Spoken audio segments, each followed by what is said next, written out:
ঘোরার পরে অত গাড়ি গাড়িটা শেয়ার সেটা না আমরা জানি গাড়ির জান আছে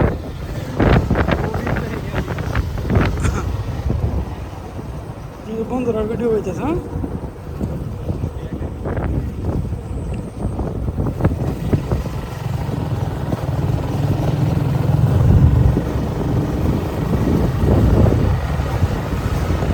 আমার কি হইব অনদে যে হে বাড়ির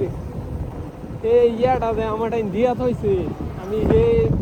ইয়ার পাইতো লাগাই দিই না আমরা ঘরে ভিতরে থয়ে দিছি এটা সাজারও আমি কিছু কইছি না গিয়া টাইম লাগে খালি সব কিছু করা নাই খালি যেদিন কারেন্ট সারাদিন না থাকে আমারটা তো মতো 5.5 ঘন্টার মতো